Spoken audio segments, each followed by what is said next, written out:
ვერანაირი წარსული ინკარნაციის კარმული ვალების დამუშავება ვერ დაგეხმარება დაწყმოში დაშვებული კარმული ვალების გამოსწორებაში, რადგან წარსული ცხოვრების ინკარნაციის ვალი არ არსებობს. მოდი საფეხურებად მივყვეთ ყველაფერს და განვიხილოთ რა როგორ არის მოწყობილი და ერთად ჩამოყალიბდეთ რა არის წარსული ინკარნაციის ვალი, მართლა გვეკუთვნის თუ არა ის ჩვენ და სინამდვილეში რომელ კარმულ ვალზე უნდა ვიმუშაოთ. ჩამოყალიბდეთ იმაზე, რომ ჩვენ პირველ რიგში კარმული ვალები გვაქვს დასამუშავებელი, რომლებიც ამ განსხვავებაში გვაქვს შეცდომის სახით დაშვებული. დღეს მინდა გავაზიარო ჩემი ცხოვრების შეხედულების აზრი, სადაც მიმაჩნია, რომ წარსული განსხვავების ინკარნაციის ვალი არ არსებობს. რადგან წარსული განსხვავების ინკარნაციის ვალს იდებს არა სული, არამედ ჩვენი ცნობიერის დროებითი გააზრება, რომელიც შემდგომ ან უკავშირდება სულს, ან ვერ უკავშირდება სულს და ვერ გადადის ღვთის პორტალში სულთან ერთად. გაგიზიარებთ ჩემ შეხედულებას თუ როგორ ვხედავ ამ ყველაფერს. ვისაუბრებ ისეთ მნიშვნელოვან საკითხზე, როგორიც არის ცნობიერის დროებითი გააზრება. ნებისმიერი ჩვეულებრივი ადამიანი წარმოადგენს მიწიერ სამყაროში ცნობიერის დროებით გააზრებას, რომელიც სულთან ან ახერხებს გაერთიანებას, ან ვერ ახერხებს გაერთიანებას და ახერხებს მუქთან გაერთიანებას. დღეს აგიხსნით ცნობიერის დროებითი გააზრება, თუ როგორ ერთიანდება ან მუქთან, ან სულთან. გაგიზიარებ ჩემს აზრს იმასთან დაკავშირებით, რომ წარსულის კარმული ვალები არ არსებობს, რადგან სული ამას არ აკეთებს, ამას აკეთებს ცნობიერის დროებითი გააზრება, რომელიც ვერ გადადის ღვთის პორტალში და გადადის ცუდ სამყაროში, ხოლო სული გადის ინკარნაციას. თუმცა, სანამ ამ თემებს შევეხები, განვიხილოთ, რომელს უფრო მნიშვნელობა აქვს, აწყმოს თუ წარსულს და რომელზე უნდა ვიმუშაოთ, აწყმოზე თუ წარსულს. წარსული ინკარნაციის დროებითი გააზრების ცნობიერის მიერ დაშვებული შეცდომების ასუხები ვერ დაგვეხმარება ჩვენ ეხლანდელი დროებითი ცნობიერის გააზრების შეცდომების გამოსწორებაში, რადგან თითოეულ ინკარნაციაში ადამიანი იბადება სუფთა სულთან ერთად, სუფთა ახალი ფურცლით, სუფთა ახალი დროებითი ცნობიერის გააზრებით, რომელსაც არანაირი კარმული ვალი არ ედება გარდა იმ სიცოცხლეში, რა სიცოცხლეშიც იმყოფება კონკრეტულ მომენტში და რომელ სიცოცხლეშიც თავისი ნეგატიური მოქმედებებით აიღო კარმული ვალები. შესაბამისად, ვერანაირი წარსული ინკარნაციის დროებითი გააზრების ცნობიერის დაშვებული შეცდომები ჩვენ ვერ დაგვეხმარება აწყმოს ახალი დროებითი გააზრების ცნობიერის მიერ დაშვებული შეცდომების გამოსწორებაში. ჩვენ იბადები სუფთა და ამ განსხვავებაში რა შეცდომებსაც უშვებ, აქ უნდა ჩავაბარო. ეს ტექნოლოგიები, ვინც შემოგვიგზავნეს რეგრესული ჰიპნოზი, წარსულ ინკარნაციაში უნდა შეიხედო, ეს დაგეხმარება, ეს ყველაფერი არის შავების სისტემური მახეები, რომელიც ადამიანს წარსულში ამყოფებს და არ ამყოფებს აწყმოში, რათა აწყმოდან მომავალს მიაღწიოს ადამიანმა. და ესენი ყველა ამ წარსულში გახედვით და ამ ყველაფრით გეუბნებიან, რომ უკან კონცენტრირდი და წინ არ წახვიდე. თეორიულადაც რო განვიხილოთ, 10,000 ან 100,000 განავლელი ცხოვრების ვალი, რომელიც ვერ ჩააბარა და კარმულად იდებს ადამიანი, მისი გასტუმრება ფიზიკურად შეუძლებელია. თეორიულადაც რომ განვიხილოთ ეს ყველაფერი. აბსურდია სრული, გაისტუმროთ ვალი, რომელიც დააგროვეთ 100,000 ცხოვრებაში და რომელზეც გეუბნებიან, რომ ერთ ცხოვრებაში უნდა გაისტუმროთ. ფიზიკურად ვერ გაისტუმრებთ ამ ვალს. ტექნიკურად შეუძლებელია. ამიტომაც ეს ყველაფერი არის ცრუ და შესაბამისად ჩვენ არც გვეკუთვნის წარსული ინკარნაციების დროებითი ცნობიერის გააზრების პიროვნების დაშვებული შეცდომები. რადგან ის შეცდომები არც ჩემს სულს დაუშვია და არც ჩემს ეხლანდელი დროებითი ცნობიერის გააზრებას. არამედ ის შეცდომები დაუშვა წარსულის ინკარნაციის დროებითი ცნობიერის გააზრების პიროვნებებმა, რომლებსაც რაღაც სახელები ერქვათ, რაღაც პროფესიები ჰქონდათ, რაღაც მოქმედებებში შედიოდნენ და ასე შემდეგ. მე დღევანდელი ცნობიერის დროებითი გააზრება სხვა ვარ, სხვა გადაწყვეტილებებით ვარ, უფრო მეტად ვარ სულთან კავშირში და საერთოდ სხვა გეგმები მაქვს. დღევანდელი ჩემი დროებითი ცნობიერის გააზრებას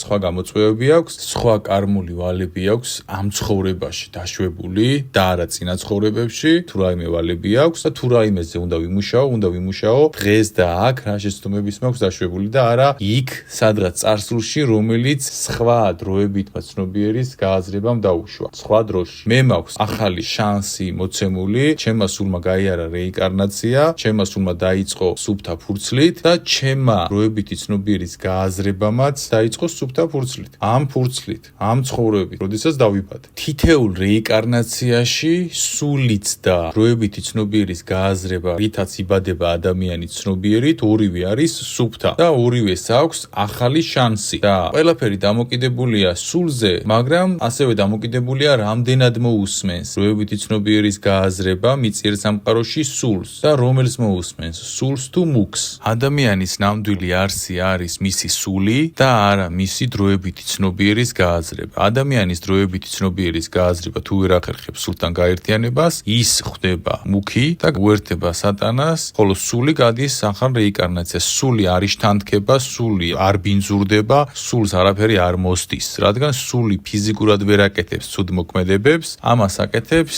ადამიანის დროებითი ცნობიერის გააზრება, რომელიც უსმენს მუქს და ვერ უსმენს სულს და პასუხისმგებლობას იღებს შესაბამისად ადამიანის დროებითი ცნობიერის გააზრება, რომელმაც არ მოусმენა სულს და შემდეგ ხდება ცუდ ადგილზე. ამიტომ თუ რაიმე ცოდვას ჩადის ადამიანი, ცოდვას ჩადის არა სული, არამედ ადამიანის დროებითი ცნობიერის გააზრება, რომელიც ცხოვრობს დედამიწაზე და არ არის დაკავშირებული სულთან. და როდესაც ადამიანის ცნობიერის დროებითი გააზრება უკავშირდება სულს, უკვე ადამიანის დროებითი ცნობიერის გააზრება აღარ არის დროებითი ცნობიერის გააზრება და ერთიანდება ადამიანის მიწიერი ცნობიერი და სული. თუ ეს გაერთიანება ვერ მოხდა, გარდაცვალების შემდეგ სული გამოიყოფა, გადის სული ცალკეულად რეინკარნაციას და ეს კონკრეტული ცნობიერის დროებითი გააზრება ხდება შემდეგ ბნელი, რადგან მასში ესხმებოდა მუქი მთელი ამ ხნის განმავლობაში. მან ამ კონკრეტულ ცნობიერ გააზრებაში დედამიწაზე სანამ ცხოვრობდა, არ მოინდომა რომ სულთან გაერთიანებულიყო. ადამიანის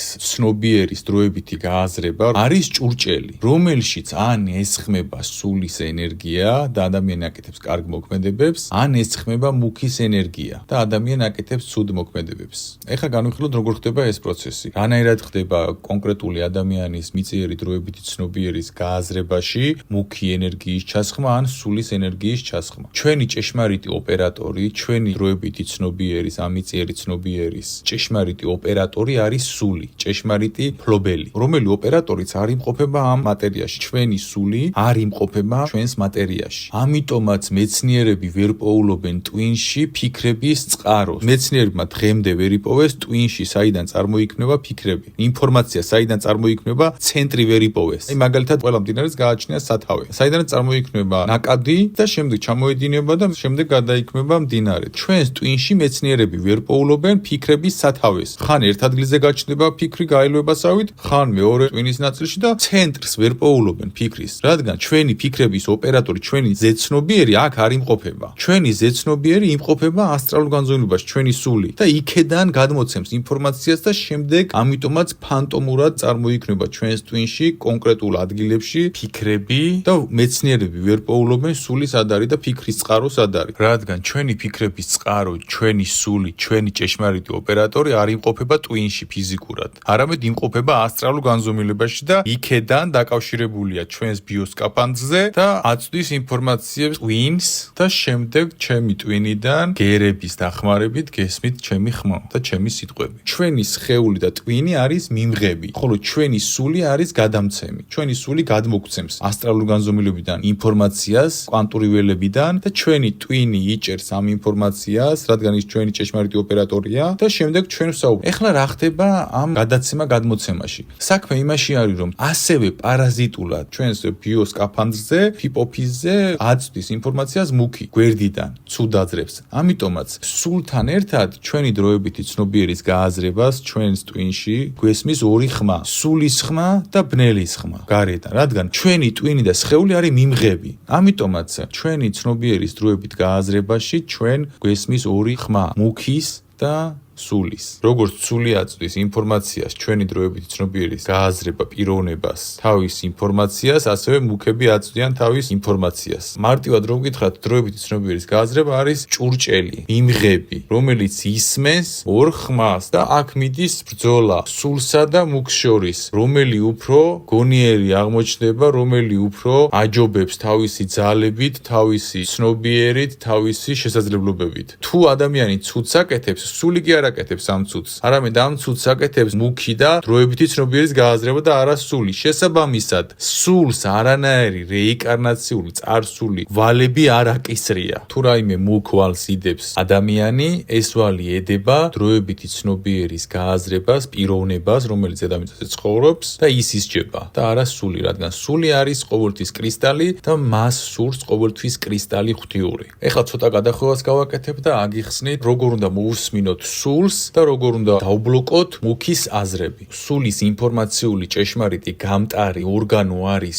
გულის ნეირონები, ხოლო მუქის ინფორმაციული გამტარი არის თავის ტვინი, რადგან თავის ტვინში არის ჰიპოფიზი, რომელიც წარმოადგენს მიმღებს და გადამცემს. ეს იმას კი არ ნიშნავს, რომ თავის ტვინი არის ბოროტის, არამედ თავის ტვინს აქვს ეს ფუნქცია, რომ ჰიპოფიზით გადასცეს ინფორმაცია და მიიღოს. ამიტომაც ერთვებიან გარედან მუქები, თუმცა გულის ნეირონებს გააჩნიათ ცალკეული ხაზი, რომელშიც ვერანაირი გარე ძალა ვერ ერთვება და მას მხოლოდ აქვს კავშირი სულთან. ამიტომ გულით ფიქრი წარმოადგენს ჭეშმარიტ ფიქრს. გულის ფიქრში ვერ შემოდის ვერანაირი მუქი. გულის ნეირონებს ექვემდებარებიან ტვინის ნეირონები, ამიტომაც გულის ფიქრი ყოველთვის აჩერებს მუქ ფიქრს. გესმით, რას გეუბნებით? ნებისმიერი ნეგატიური ფიქრის გაჩერება შეგიძლიათ გულის ნეირონებით, გულით ფიქრით და ნებისმიერი ჭეშმარიტი პასუხის მიღება შეგიძლიათ გულის ნეირონებით ფიქრით, რომელიც არის მარტივი. უბრალოდ ეს ნეირონები ჩვენ არასდროს არ აგვიმოძრავებია, მაგრამ საკმარისია ამოძრავთ და დაიწყოთ გულის ნეირონებით ფიქრი, რომ როგორც თავში ფიქრობთ, ისე იწყებთ გულში ფიქრს, რადგან ამის ფიზიკური შესაძლებლობაც გაგაჩნიათ. რადგან გულში გაქვთ 40,000 მთავარი ადმინი ნეირონთა წყობა, რომლითაც შეგიძლიათ მართოთ მთლიანი თქვენი არსი ღვთიური არსით, ღვთიური ფიქრებით, შეაჩეროთ ნებისმიერი მუქი აზრი, თუ რაიმე თავდასხმა გაქვთ გულით გააჩეროთ. გული არის თქვენი უძლიერესი მექანიზმი. თუ გინდათ სულს უსმინოთ, უნდა უსმინოთ გულის ნეირონებით. გულის ნეირონები თქვენ არასდროს არ მოგატყუებთ, თუ გულის ნეირონებით ფიქრს დაიწყებთ. გულის ნეირონებზე მიდევს ვიდეო, რომელი ვიდეოსაც ქვია სამყაროს კანი, ბიბლიოთეკა და იქ არის ინსტრუქცია, როგორ მოусმინოთ გულის ნეირონებს და ასე შემდეგ. შესაბამისად, ამიტომაც ადამიანს უჭირს მოусმინოს მხოლოდ სულის ხმას, რადგან ადამიანის დროებითი ცნობიერის გააზრება უსმენს ორ ხმას, უნდა თუ არა, მუქის ხმას და სულის ხმას. ამიტომაც ვერ უსმენს მხოლოდ სულის ხმას, უსმენს მუქსაც და თუ უფრო მუქს უსმენს, სულის ხმა უკან გადადის და გადმოდის წინ მუქის ხმა. თუ სულს უსმენს, მუქის ხმა გადადის უკან და გადმოდის წინ სულის ხმა. და ესეთი აზრთა ცვლადობა მიმდინარეობს პარალელურ რეჟიმში სულსა და გარე პარაზიტულ მუქ ხმას შორის. მოგივიდა კარგი აზრი თავში, პარალელურად სინქრონში მოგივიდა ცუდი აზრი თავში. მოგივიდა ცუდი აზრი, პარალელურად კარგი აზრი და ესეთი ცვლადობით იღებს ჩვენი ბიოსკაფანდრი, ჩვენი დროებითი ცნობიერის გააზრება ინფორმაციებს თავში. შესაბამისად, თუ ადამიანი რაიმე ცუდს აკეთებს,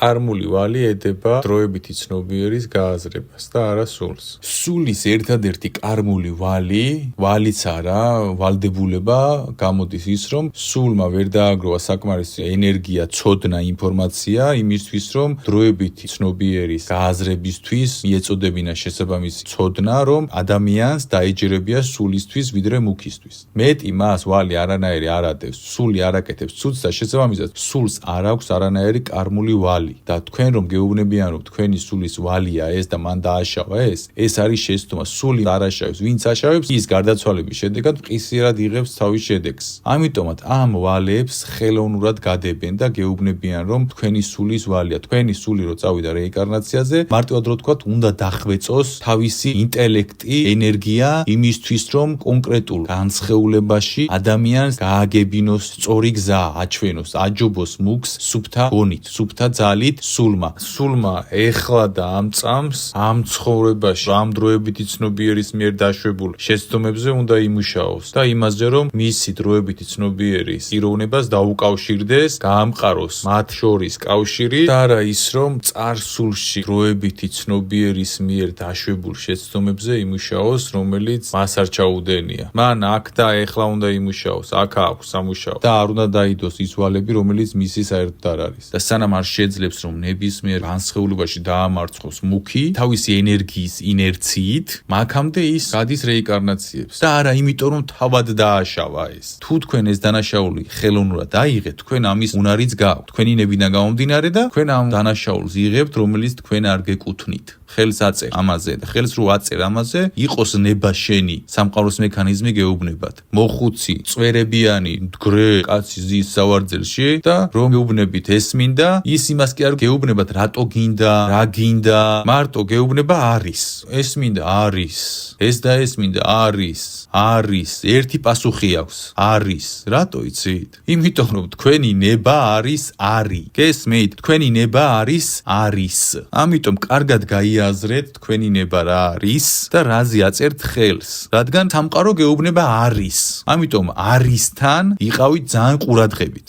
ეხლა როგორ უნდა ჩავაბაროთ ჩვენ ეს გამოცდები მიწიერ სამყაროში? ჩვენ ეს უნდა ჩავაბაროთ 7-ით პირველ რიგში და 7 რო გქონდეს, წარსული ინკარნაციების სტრესები არ უნდა გქონდეს. ამიტომ წარსულ ინკარნაციაში ქექვა, მუქების მოგზავნილი ინფორმაციებია, რომელიც ხელს გვიშლის 7 მოვიპოვოთ მიწიერ სამყაროში, რომ ჩავაბაროთ შემდეგ. თუ წარსულში იქექებით, თქვენ გაქვთ სტრესი და ეს სტრესი თქვენ საშუალებას არ გაძლევთ გადახვიდეთ თვის პორტალში. ეს ყველაფერი არის მახე, რომელ მახესაც ქმნიდნენ საუკუნეები ბნელები განსხეულებული მუქების დახმარებით, რომლებიც გვიდებდნენ აი ამ ცოდნებს, რომ წარსულში გაიხედე ის დაგეხმარება, ეს დაგეხმარება. გაჩვენებენ 10,000 ჯერ და 30,000 ჯერ როგორ ჩაიჭერი და ამით იმედს გაკარგვინებენ, რომ ეხლა ჩააბარებთ. ეროვნულ გამოცდებზე უნდა გახვიდეთ, წარმოიდგინეთ და უცებ ჩაგინერგეს გონებაში გაჩვენეს, რომ 30,000 ჯერ გახვედით გამოცდაზე და 30,000 ჯერვე ჩაიჭერით. თქვენ ეხლა რა განწყობით გახვალთ იმ გამოცდაზე? თქვენ უკვე რწმენას კარგავთ, რომ ჩააბარებთ და ამიტომ უბიძგებენ და ტრენდული მაგიტომ არის, რომ გაიხედე წარსულში რეგრესული ჰიპნოზით, დაგანახებთ წარსულში ცხოვრებაში რა ხდებოდა, ხვდებით, რომ გაჩვენონ მილიონჯერ როგორ ჩაიჭერით და მილიონჯერ თქვენ კი არ ჩაჭრილ ხართ. ჩაიჭრა ის განსხეულებული ადამიანი, რომელმაც ვერ მოახერხა დაკავშირება სულთან და შესაბამისად თქვენში დებენ ამ პროგრამებს, რომ 10,000 ჯერ ჩაიჭერით და იმედი გერთმევათ, სტრესი გეძლევათ, ბალანს კარგავთ, 7 აღარ გავთ და უკაცრავად ეხა ეს ყველაფერი თუ დაკარგეთ, რა ჩაბარებაზე გაქვთ საუბარი და ვინ მიგიღებთ ღვთის პორტალში ამ მდგომარეობით. იქიდან გამომდინარე, რომ აქცენტი წარსულშია, უკვე ადამიანი აწყმოში ვერ ხედავს საკუთარ თავს, ვერ მუშაობს საკუთარ თავზე და რაღაც წარსულში მირაჟზე მუშაობს, როდესაც წინ ცოცხალი ადამიანების მიმართ და თავის მიმართ აქვს სამუშაო. ამის ნაცვლად წარსულში იქექება და იქ მუშაობს. ამ ინფორმაციას იწერს წარსულიდან აწყმოში და წარსულის ინფორმაციით ცხოვრობს აწყმოში. გამოვა მერე და იტყვის, აწყმოში უნდა იცხოვრო, აწყმოა ყველა და გავა მერე და წარსულის ინკარნაციებს ხსნის და იმაზე მუშაობს, იმის ნაცვლად რომ აწყმოზე იმუშაოს. ერთმანეთთან წინააღმდეგობაში მოდის ის ყველაფერი, რასაც ვისმენ ადამიანებიდან. თუ აწყმოში ცხოვრობდა, თუ აწყმო ქრის შენს მომავალს, წარსული ინკარნაციის ნაგავს რატომ ქექავ, რომელზეც შენ პასუხისმგებლობა არ გაკისრია, რომელიც შენ არ ჩაგიდენია. გაიმართება ადამიანს, როდესაც წარსულ ინკარნაციებს ხედავს, საცუწარკვეთაში ვარდება და ეს საცუწარკვეთა მუქის მდგომარეობაში აგდებს ადამიანს, რომ რაღაც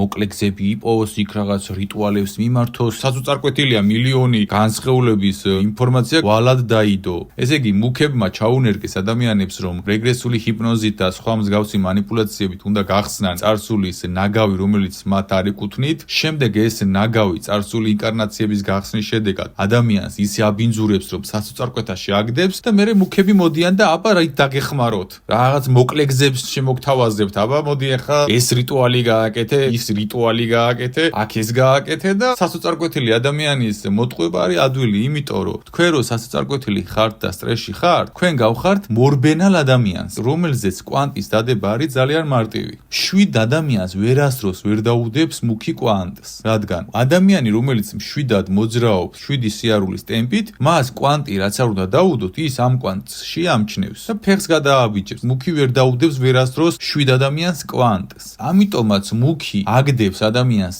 სტრესში, წარსულში გახედების შედეგად, კვანტებს უდებს მერე მარტივად. მიხვდე, შენ თუ წარსულში იყურები, შენში რანაირად შემოვა 7 სიყვარული და ღვთიური არსი. შენი ჭურჭელი თუ ქაოსით არის სავსე. თქვენ უკვე კარგავთ შინაგან მშვიდს და თქვენთვის უკვე რთულია რომ შემოვიდეს შიგნით ღვთიური სიყვარულის ბალანსის მდგომარეობა. ამიტომაც გახედებენ წარსულში განსხეულებული მუქები და ამიტომაც გატრენდებულია ეს და აბა მოდი წარსულში გაიხედეთ, აბა მოდი შოუს უყურეთ, ეს არის, ეს გადაგარჩენთ, ის გადაგარჩენთ და უკაცრავად ეხა უფალმა ხომ და დასვა კითხვა, რისთვის დაგიბლოკა წარსული ინკარნაციები, რომ ის ნაგავი არ არის საჭირო, რადგან შენი არ არის ნაგავი და ვერ გაუმკლავდები იმ ნაგავს. კითხვა ხომ უნდა დასვა, რატო არის დაბლოკილი? შენთვის არის დაბლოკილი, შენთვის. და არა იმიტომ, რომ შემქრეს ენანება შენთვის წარსული გაგახსენოს. შენთვის არის, რომ ის ნაგავი ხელს გიშლის, ჩააბარო ამ წამს და ეხლა გამოცდა. საქმე იმაში კი არ არის, რომ თქვენ უბრალოდ შვიდში უნდა იყოთ. ამ მატერიალურ სამყაროში, ამ ცნობიერით, შენ უნდა აღმოაჩინო შვიდი ბალანსის ღვთიური სიყვარული, რომელიც გააერთიანებს შენ ცნობიერს და შენ სულს ერთმანეთში. და როდესაც მატერიალურ სამყაროში იპოვი შვიდ ღვთიურ სიყვარულს, შენ უკვე შეიძინე ძალა, რადგან ესეთ მძიმე გარემოში, როგორიც არის დედამიწა, შეძელი იმის პოვნა, რასაც ქვია სიყვარული. და სიყვარული არის შვიდი ბალანსის მდგომარეობა. როდესაც ადამიანი აღმოაჩენს შვიდ სიყვარულს საკუთარ თავში, ამ დროს ხდება სულისა და მატერიალური ცნობიერის გაერთიანება. და უკვე როდესაც ადამიანი გარდაიცვლება, ის ყველა ინკარნაციის ინფორმაციებს იხსენებს და უკვე თავარი არსი მოცულია შვიდს და სიყვარულს, რომელიც უკვე დასადგურებულია ბუდეში, რაც არ უნდა სხვა ინფორმაციები იყოს წარსული ინკარნაციის შესახებ ნეგატიური, ის უკვე ვეღარ ერევა სულის მდგომარეობას, რადგან უკვე შეძლო დასადგურება შვიდმა ბალანსირებულმა სიყვარულმა. ამიტომ დაასადგურეთ თქვენში შვიდი ღვთიური მდგომარეობა და ეს რომ გააკეთოთ, აწყმოს შეცდომებზე უნდა იმუშაოთ და რა შეცდომებზე უნდა იმუშაოთ, ამის გაგებას არ ჭირდება არანაირი მაგია. არ ჭირდება ვიღაცასთან წასვლა, რაღაც გაზომვა, გამოზომვა, ზებუნებრივ რიტუალებში მონაწილეობა იმისთვის, რომ პასუხი გაიგოთ თუ რა დააშავეთ. მშვენივრად იცით, განსხეულებაში ვის რა გული ატკინეთ, ვის რა ცუდი გაუკეთეთ. ხშირად ვაწყდებ იმას, რომ არ ვიცი რაზე მაქვს სამუშაო, რა არ იცი რაზე გაქვს სამუშაო, არ იცი ვის ატკინე გული, არ იცი ვის მოეკეცი ცუდად, არ იცი ვის ჩაარტყი ზურგში ხანჯალი, ყველაფერი მშვენივრად იცით, სად რა შეცდომა დაუშვით, ვის რა გული ატკინეთ, სად რა გააკეთეთ და ამისთვის არ არის მისტიკა საჭირო და მაგია. უბრალოდ აწყმოში გადახედე და მორჩა, გამოასწორე. პრობლემა აქ ის არის, რომ ჩვენ ვუსმენთ განსხეულებული მუქების რაღაც პროგრამებს ეზოთერიკაში. რატომღაც გონია, რომ ეზოთერიკა არის სუფთა. ყველაზე დიდი ჩასაფრება აქ გაქვთ. მუქებისგან. აქ გაქვთ ყველაზე დიდი ჩასაფრება და აქ უნდა იყოთ ხიზლში. ეხლა შეიძლება დასვათ კითხვა, რომ ვიცი რა, ყველა ამას საუბრობს, რომ რეინკარნაციაში გახედვა კარგია. იმიტომ რომ ძალიან დაბალი პროცენტი თუ ცდილობს სხვისი ნათქვამი არ გაიმეოროს და ძალიან დაბალი პროცენტი ცდილობს, რომ ჭეშმარიტს ჩაწყდეს თავისი ნამდვილი დაკვირვებით. ნახეთ, მე წავიკითხე რაღაც და მაგ კითხვები კი არ დავსვი, რადგან ის არის ჩემთვის სტატუსი, ვიღაც ადამიანი, თქვა თან გურუ. წავიკითხე და მორჩა, კითხვები აღარ დავსვი. გურუმაც წაიკითხა ვიღაცის და მანაც კითხვები აღარ დასვა. კითხვების არ დასმის გარეშე გადმოვიდა ეს ცოდნები, გარკვეული ცოდნები, ყველა არა. აი ესეთი მსგავსი ცოდნები გადმოვიდა კითხვების არ დასმის გარეშე, სტატუსის გამო და მივიღეთ შედეგი ის, რომ ადამიანები ცდილობენ წარსულში გაიხედონ. ხშირად სვენია ესეთი შედარებები, რომ რომელიღაც არის ვარსკვლავთ სული, რომელიღაც არის შედარებით გამოუცდელი სული და ამ ყველაფერს უკავშირებენ იმას, რომ თითქოს ეს კავშირშია ღვთის გამოცდების ჩაბარებასთან. სინამდვილეში თითეულ სულს იმხელა გამოცდილებები აქვს უკვე დაგროვებული, თითეულ თქვენ სულს. ნიშნულობა აღარ აქვს ვარსკვლავთ სული ხართ თუ რაღაც სული. თქვენი სულის გამოცდილების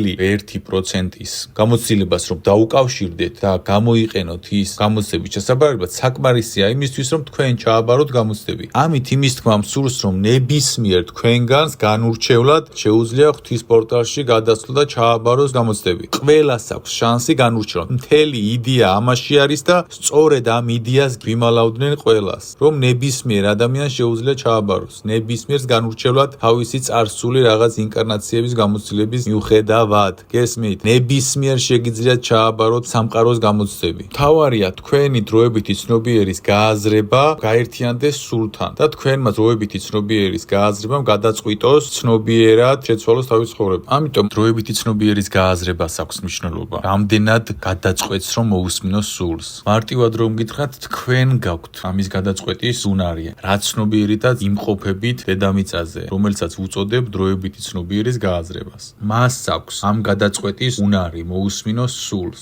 შენ გაქვს ამ გადაწყვეტის უნარი შენ და ახლა და დღეს. თქვენს ხელშია ნება გადაწყვიტოთ ამ დროებითი ცნობიერით რა გსურთ. ამიტომ ყველას გისურვებთ გადაწყვეტას იცხოვროთ ისე, რისთვისაც აქ მოხვედით.